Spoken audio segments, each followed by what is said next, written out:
guys, it is Jamie here with Dr. Bob for our Wednesday video inside of the group, and you guys wanted to talk about a topic. I'm not an expert on this, so get ready and hold on to your seats. We are talking about immunology today, and it's Immunology 101 because we definitely need the basics. Yep. Do you think we'll ever do 201?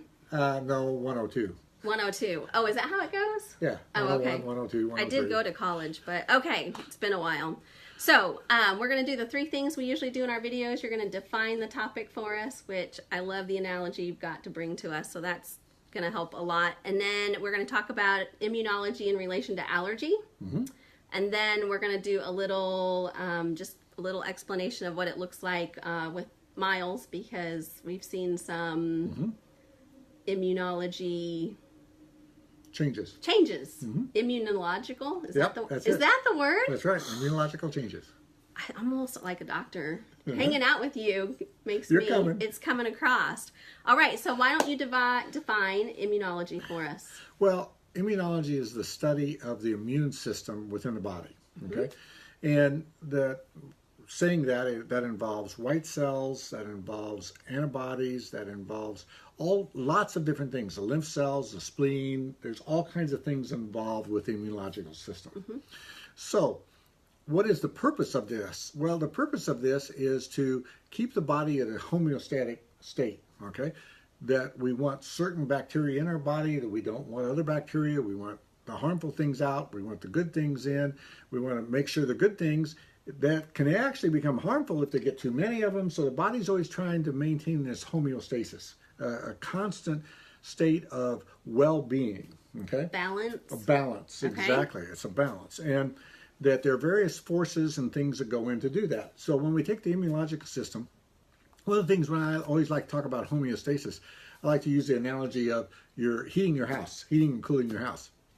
You have your furnace and you have your air conditioner, and you set your thermostat at 72 degrees. Well, if it's cold outside, what happens is the temperature gradually starts to drop, and when it hits 71, the furnace comes on.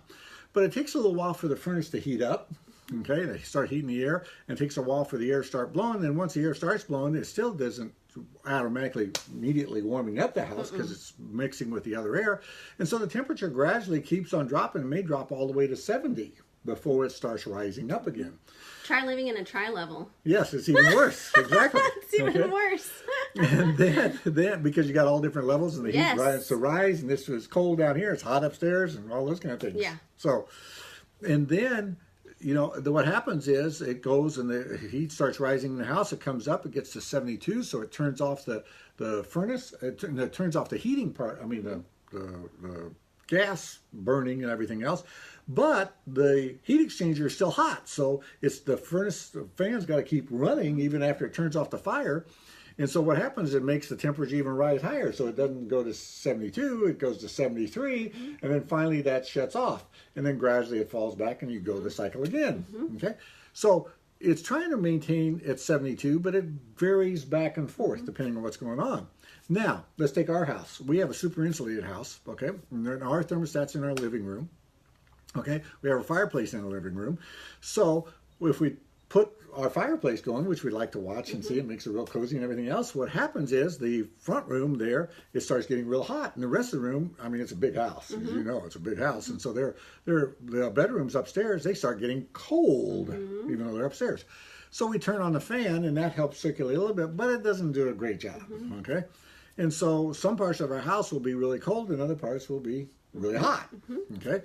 Now, what happens when we get like Christmas, when you all come over? Okay, we have like 20 people there. We actually get hot on Christmas. We get hot because we sit in that front room. It's a sunken living room. We sit in there and it gets hot because there's just too much body heat going on. We're like, open the door, shut the door. That's right. People have different opinions. Well, and if we open a window, you open it a little bit, what happens is the people sitting next to the window get cold and everybody else is still hot. So you open it up a little bit more. These people are cold. These people are kind of cool, and these people are finally, okay, well, it's great, but these people now have coats on over here on this side. I was going to say layers. Yes, and so it really mixes this thing up, but just think what it does for the rest of the house. Okay, when it gets that hot in that front room, the furnace shuts off completely. All the rest of the house gets really cold. And then when you all leave and we go to bed at night, we have to put on extra covers and put things on. So, okay. Now, why do I explain all this? Well, where does this apply to allergy? Okay. So the immunologic system is trying to maintain this balance. And where does it apply to allergy? Well, in allergy, the body is really trying to fight off something, okay? And so it thinks that whatever you're allergic to is something that is bad for your body, so it's trying to fight it off, okay? Now, we don't quite understand why the body does that, why it shifts into that gear. It's probably the way it's handling the people. It's like people coming to the door. Okay, we're having our Christmas party. People come to the door. Do we let them in or not? Okay, and if we let them in, we think, oh yeah, they're going to be fine. But then they start messing around with toys and breaking toys and everything else, and everybody else gets mad, and just kind of the system goes contaminating my safe food. Exactly. And so what happens is like, oh, wait a minute, we got to get them out of here. Okay, so we fight to get them out, but yet we don't want to really make them mad and just say, you got to leave, and so we do all these other things. And that's kind of what the body's doing with the IgE. It's kind of saying, get out of here, get out of here, get out of here. We don't want you, okay? Because it's upsetting the homeostasis in the room. Is IgE the component? So immunology can encompass allergy, but lots of other different things that we aren't going to talk about. That is correct. There's the majority of the immunologic system we're not going to talk about today. Okay. The things that it does, we're not even going to talk about. Okay. But allergy is part of immunology. Right. And within allergy, there's different there's categories. all different kinds of allergies. There's contact allergy, there's type 2 reactions of allergies, there's type 1 reactions, there's type 3 reactions. There's all kinds of different types of reactions. There's cellular immunity. There's all kinds of different things going into that. But when we talk about food, most of the time we're talking about IgE. That's what I was going to say. Is that the main key word? That's the one we're going to concentrate on now, because that's what happens with most people. There is some delayed reactions that can happen. There's possibly some IgG reactions that can happen in the gut, various other kinds of things to food, but we're not going to go there today. This is 101, and with 101, the majority of the people have an IgE-mediated response. What about talking about asthma, eczema? Those are big things that we have here in the group, too. Where did those fall into the immunology? A lot of those are falling allergy? Into IgE-related things as well. Okay, they're just to environmental allergens rather than to food. Okay. Gotcha. So most of the things that you're talking about are IgE related. Now I like this because it's IgE and eosinophils. Okay, those are both the allergy components of the immune system that are most common. I can't believe you just said that, because Tracy and I were just talking about that in private, and I didn't tell you that. What's the word? Eosinophils. Yeah, she just had a doctor of a friend talk about that, and we both were like, we don't know what that is, but you just said it. Tell us what that is. Is it in the same category as IgE? No. Oh, okay. IgE is an immunoglobulin. There's IgG, there's IgE, there's IgM, there's IgA. Okay. All of them have their different functions. Okay. IgG and IgM fight off infections. Okay. IgE is typically associated with allergy. Okay. IgA is associated with the gut and may have some allergy reactions in the gut. Okay. There may be some IgG allergy reactions in the gut too. We don't know.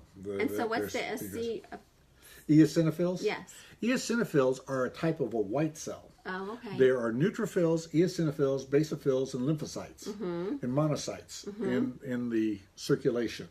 All of those are different white cells. Oh. And eosinophils are the ones that tend to be high when there's allergy. Okay, so that's the one that's related to allergy. That's the one out of those five. That's eosinophils, and out of the antibodies, it's IgE. And can doctors test if that's high? Oh, yeah. That's why we do a CBC with the differential. Oh, okay. Whenever we say we're doing a CBC with the differential, we're looking to see what the eosinophil is. Is that blood work? Yes. Okay. That's drawn blood. Oh, okay. The CBC is a complete blood count with the differential. And when they do the differential, what we're looking at is we actually have them count how many of these they find, what's the percentage of these they find, and how many cells are there per cubic millimeter of this type. So in allergy, with immunology, you're looking at I still can't say it. I need to see it. I'm a seer. I need to see it spelled out. EO.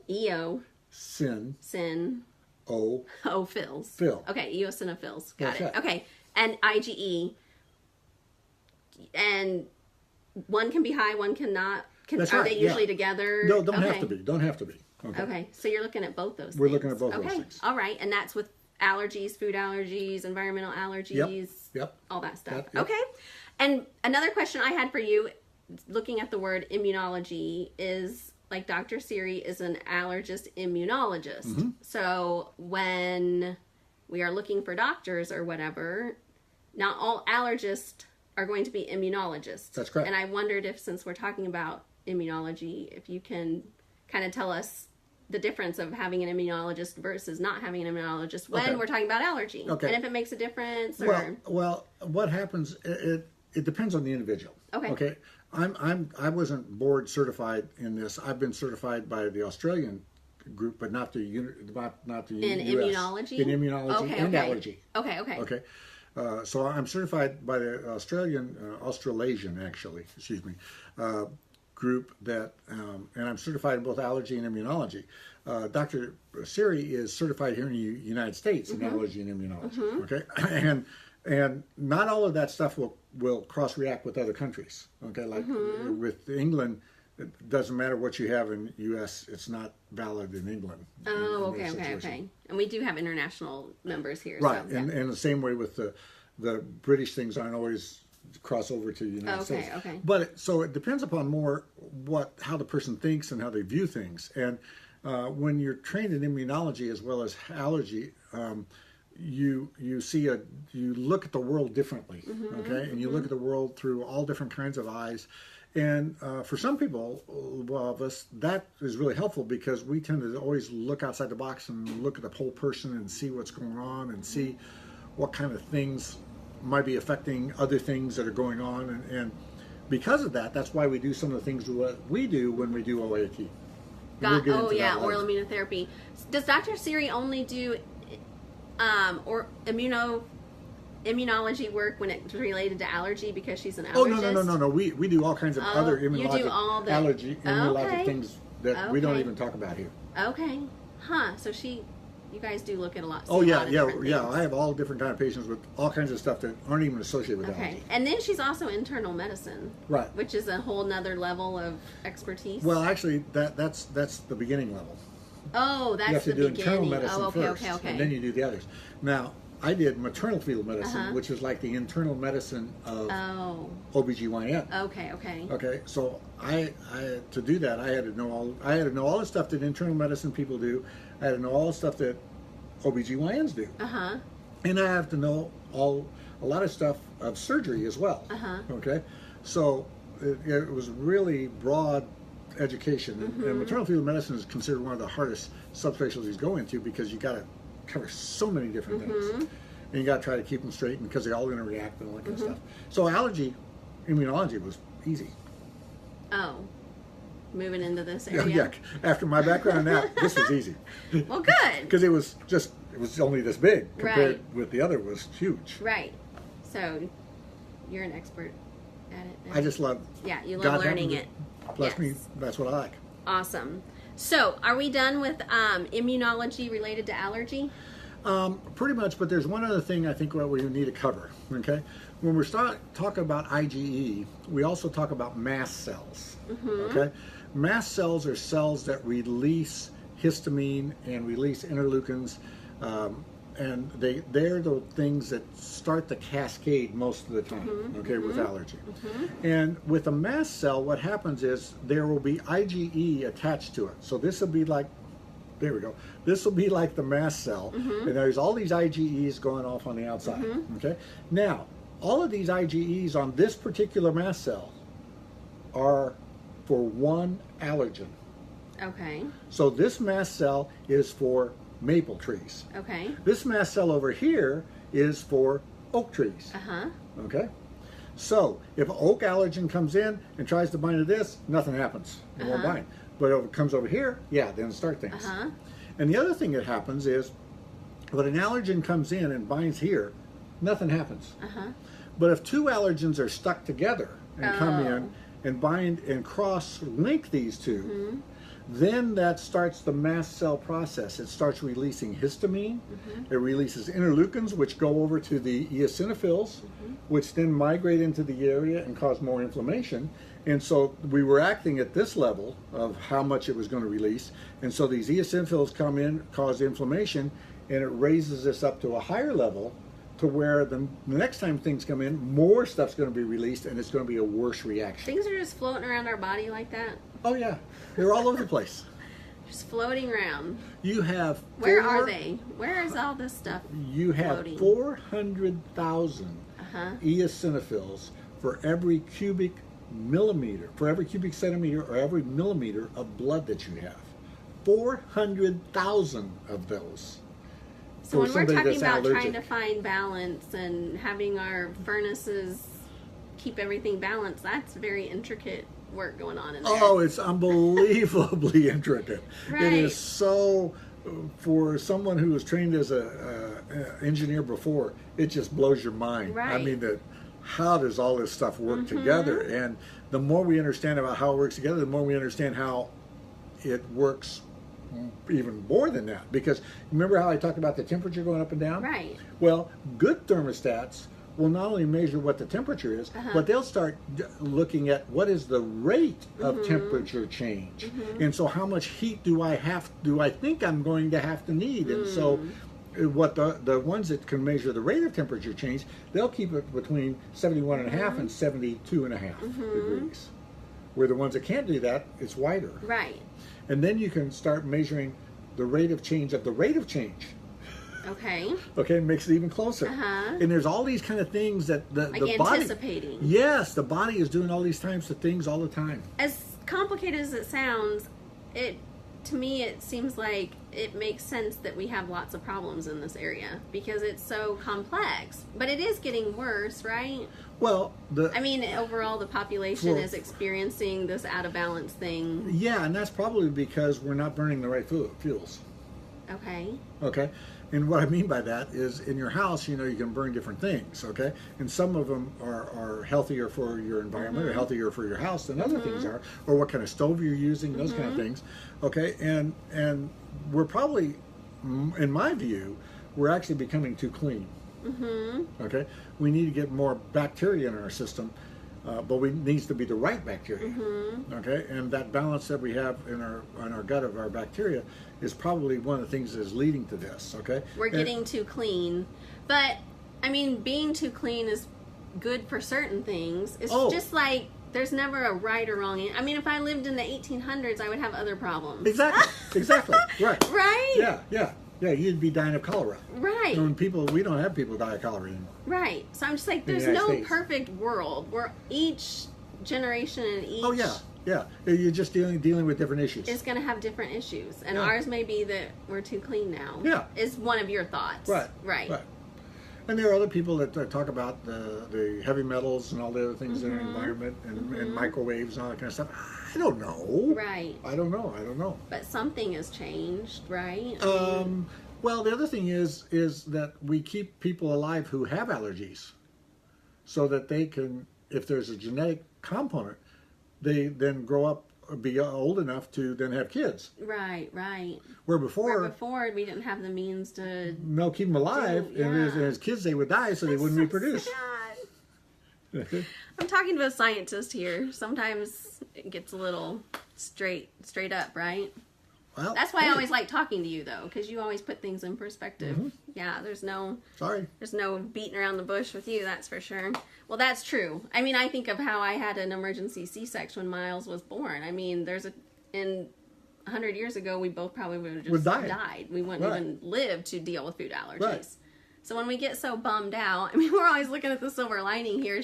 I have thought to myself, well, at least we're both alive to deal with these allergies. Exactly, yes. And we just have to do what we can do the best we can do it with what we've got. But there's not a perfect world right now. No. So, no. Okay. No. So. Well, we're not, personally, I believe that we're not made to live here. Right. We're made to sojourn here for a while and then live someplace else. Somewhere else will be more perfect than this. Awesome.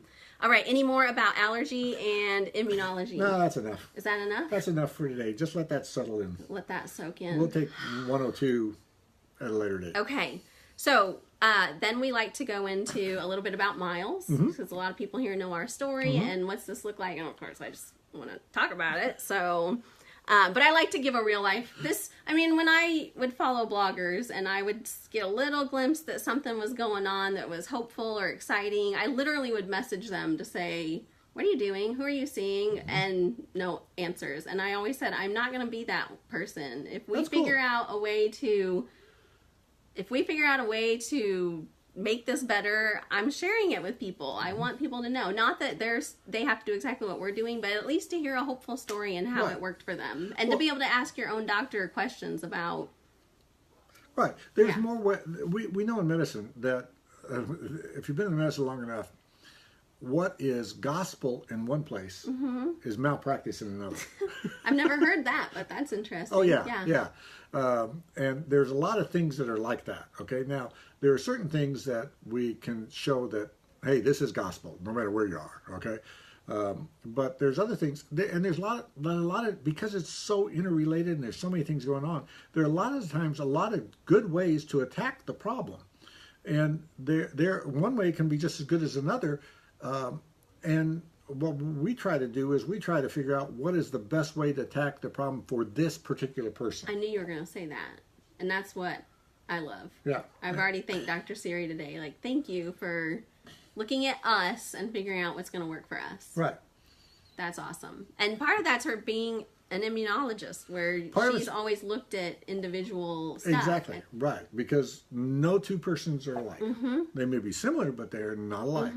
And then their social situation is different. Right. Their personalities are different. Right. Okay. With you, we never have to worry about you adding something to Miles' diet that may be harmful. So we don't talk about that. Right. Okay. There are other people that, we have to talk about that a lot. I mean, or the mind would be like being overprotective or whatever. Right. Yeah, you had to tell me I could leave him in the pool for 5 minutes by exactly. himself. So we're not perfect, but we all have our own struggles and it's not that doesn't mean that we're perfect either. I mean, I'm perfect either. Right. Okay, I have to deal with homeostasis. But you have to look at their environment and see where they need what you can work with on what their lifestyle is. Exactly. Yes. I just had a question. So, I asked you if Miles had now I can't say the words, immunological issues. Something that we could talk about. And you said, yes, he's had some changes. Yes. Okay. Yes. Well, we'll start out with Miles. He had both environmental allergies and food allergies. Okay. And it took a long while to get you to understand that his environmental allergies were aggravating his food allergies. Yeah, I didn't even want to. I was like, I don't care about trees. No. I want him to be able to drink milk. Right, exactly. Not drink milk, but I want to be able to eat in a restaurant. Who cares about trees? Right, exactly. Okay. And I'm like, I'm allergic to trees. I sneeze in the fall and spring, and I'm okay. Yeah. Yeah. Yeah, and the issue is, remember when I was talking about these mast cells, how that the inflammation causes the things to go to a higher level? Whenever this mast cell goes to a higher level, this oak tree over here, mast cell, actually bumps up a little bit too. Not as much, but it bumps up. And so every time this one's going up, this one's following along. Oh. Okay. So you can kind of have a snowball effect in our bodies a little bit. Oh, where something gets bad and then something else The response follows. of this other one's going to be worse. And then we end up with this high IgE number, and we don't know why. Yes. And what's happening is that this over here, these environmental allergies were pulling up his food allergies. Okay, so and we saw that. Okay, and we could see that by his way he would respond with his skin testing, all different other kinds of things. Okay, so what we decided with him, because he was more like this than like this. Okay, we said, let's attack this first. Let's bring this down. And if we bring this down, it's going to be a whole lot easier to treat this over here with the food allergies. And so that's what we did. So we did OIT. No, we did SCIT, subcutaneous immunotherapy for environmentals. We gave him shots. And this came down. It came down dramatically. And we also then saw his IgE go from 400 and something to 280. Okay? So his total IgE That was went our down. exciting news yesterday. Well, no, that was exciting news about a year ago. Oh, okay. About a year ago. Because Gotcha. it went from 200 to... Because of the shots. Yeah, 400 Yes. to 280. Okay? So that came down. And then we said, okay, and also we saw that symptomatically he was not responding like he was before. I mean, he was not having the allergy things and stuff. And so we said, okay, now we got this down, let's attack this. Okay, so we started attacking that, and we found out, hey, he's doing really well in this. He's been able to fly through. Where if he had been like this, But we tried that. We did the bake challenge when his environmentals were high and we didn't do any shots, and he only made it to a fourth of a cupcake. That's right. And when we brought these down and we did it again, he made it to 2 cupcakes. 2 cupcakes in office, 4 cupcakes at home, no problem. Would have Exactly. eaten more cupcakes without any. Exactly. We just had to move past cupcakes. So it made this a lot easier. Okay, made this a lot easier, and we could tell that was going to happen because we measured eosinophils, we measured his IgEs, and we saw all that was responding. So now he's been on oral immunotherapy for about a year, right? Okay. Well, he's been eating milk stuff since December, I think. Is it just December? Yeah. Wow. So Because it's we went year. December to December for shots, and then right when he passed his challenge, we realized it was a year to the day. That's right. That's right. So he's only been doing OIT for 6 months.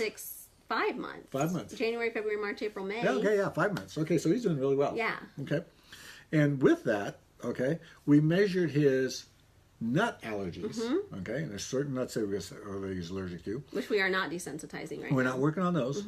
And those IgEs, some of them stayed about the same. Some of them went down a third, and one of them went down to its 1/5 of the level that it was before. It's almost he's almost not reactive to that. That's what we learned yesterday. That's what we learned yesterday.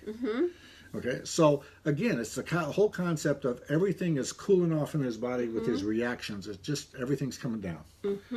And that's the way we like to do it. Now, there are certain people that have IgEs that may be 4,000. Okay. Right. Okay. Now, if they have environmental allergies, we would first say, okay, let's go on shots and let's get those down as best we can. But they still may range in the 2,000 range even after doing that. Okay. Those patients, okay, may require something else because they may have reactions when they try to do the OIT because it's just so sensitive. Right.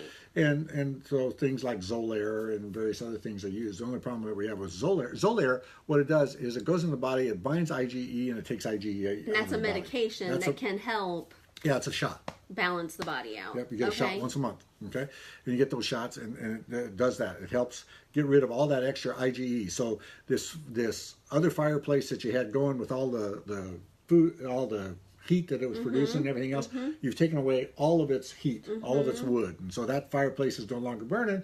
So there's still too many people in the house, so it's still too hot, but it's not as hot as it was because we don't have the fireplace going. Gotcha. Okay, but we need to do something with these people, so we need to get rid of some of those people. So we give Xolair and get a bunch of those people out. Okay.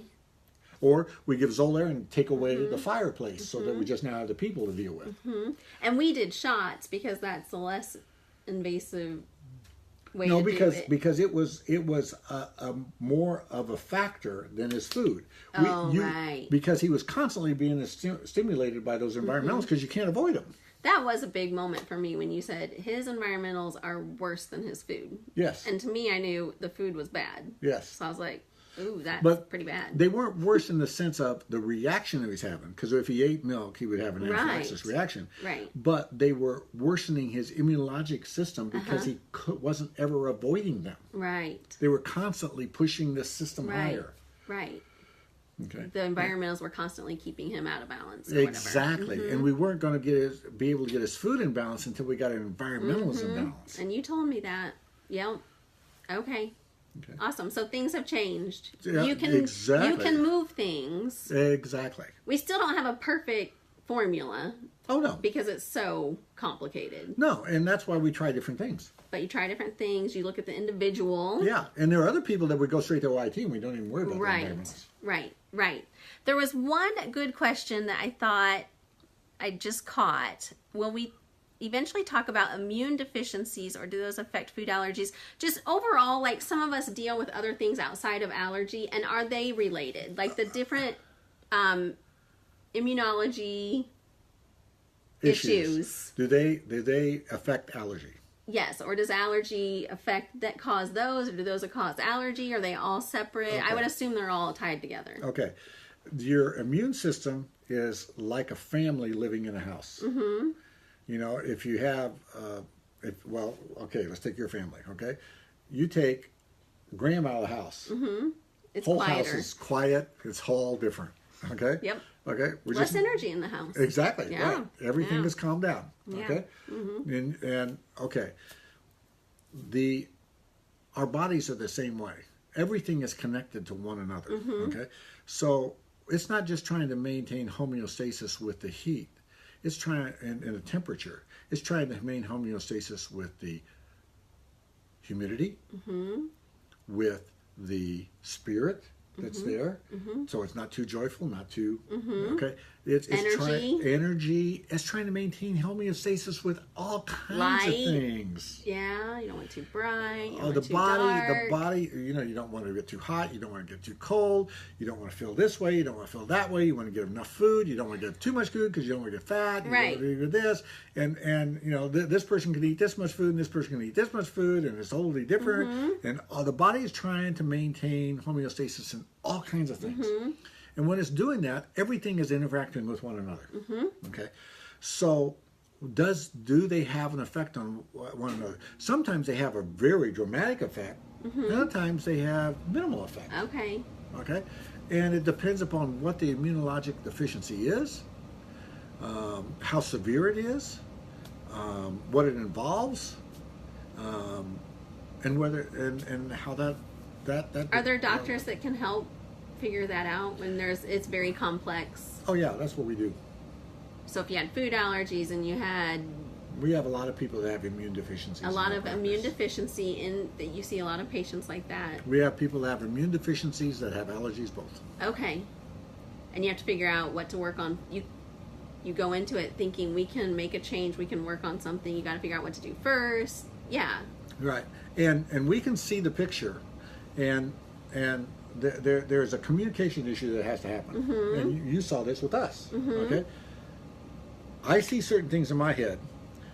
You see what's going on in with Miles. Mm-hmm. You're trying to tell me what's going on with Miles. Mm-hmm. I'm trying to transfer what's in my head into your head, and you're trying to transfer what's in your head to my head. Mm-hmm. Okay, and so we got to go back and forth with that, and that takes a lot of education. It takes a lot of understanding. And there are a lot of times when people come with the immunologic deficiencies and they have food allergies, they want to deal with their food allergies. Well, we can't deal with those until we deal with the immunologic deficiencies and find out what's going on there, because if we try to deal with this with the immunologic deficiency, we may actually make things worse. Uh-huh. Okay? So we've got to go back and forth, or sometimes they have immune deficiencies and that's what the mom and the family is focusing on, but it's like, if we could let us deal with these allergies, Mm-hmm. this wouldn't be as bad. Mm-hmm. Okay. So you can get a good idea in cases, a Oh, good yeah. strategy. Oh yeah. And sometimes it's just hard to talk us into changing our mindset. Sometimes it's hard to make the patient do what you want them to do. And I can attest to that. So, all right. Well, Okay. that's And it's not like that we're always perfect, but when we come up with these thoughts and the reasons why we want to do things, Mm-hmm. there's usually good reasons. And some of us are better at explaining what those reasons are Mm-hmm. than others. and a lot of it is trial and error. Like if you have an idea, it may not work, It may not work. but you need to from a clinical standpoint what should be tried and things like that. And I admire doctors like you guys that will tackle those things. Somebody has to do it, Right, and we love to do it. right. And you're kind of known as the place that will Yep. do that. Yep. Where doctors that are a little more Yeah. what's the word for it? Just Within the box. I Yeah. mean, and I am going to say nothing. I'm not trying to say anything bad but about those doctors. you're the place where they can because- send people. Yeah, for the things that don't seem to want to fit in the box, because, you know, when we see a new patient, it's anywhere from an hour and a half to 3 hours we spend with Yeah. that patient. Okay, well, if a general surgeon did that with people would be dying. Right. Because Right. he's got to see and take care of all these different Right. things. But when he runs across this person, hey, this one doesn't fit in my box, doesn't look like it, boom, pop Right. them over to these people, and that's what we do. Right. And if you can't figured if it's not for you, then you send them on to somebody else too. What we're known for is being good diagnosticians. We'll come up with saying, okay, we think it's in this category, and this is something we can handle. We know this is what's going on, or well, this is not something that's within our expertise of how we manage things, but it looks like it's here. So why don't you go see this person and let's get this figured out? Like I just had one lady that had fatigue, and I had to send her. She has cardiomyopathy as well. She has numerous things wrong with her. Okay, and so I had to send her to all these other doctors to make sure that wasn't what was causing her fatigue, because she also has immune deficiency. Okay, and before I could treat her immune deficiency, I also had to make sure that she didn't have cancer. Okay, in the blood. So I sent her to 5 different doctors that some of them she'd seen before, and various other type of things. And then I found out, okay, that's not doing it. So now let's treat her immunodeficiency, and maybe that's going to make her less fatigued. Right. But you had to get the serious stuff out. I had to get all those other things taken care of first. Right. That's good. All right. All right. I think our time here is done. It's fun. Do you love doing this? I love doing it. Yay, good. Well, you're awesome at explaining, and I loved your analogy of the furnace. I've never heard that before, and it makes total sense. So we'll go through, I'll look at questions, and if there's anything we need you for, I'll tag you on Facebook. I got to go to Oklahoma City tomorrow. Oh, you do? Yeah, I'm going to be down there for a conference on cannabidiol. All right. Well, I'll answer the questions. Okay. No, you know text I will. me. Okay, sounds good. All right, you guys, we appreciate you being here, and we hope this was helpful. Bye-bye. Talk to you later. Bye. And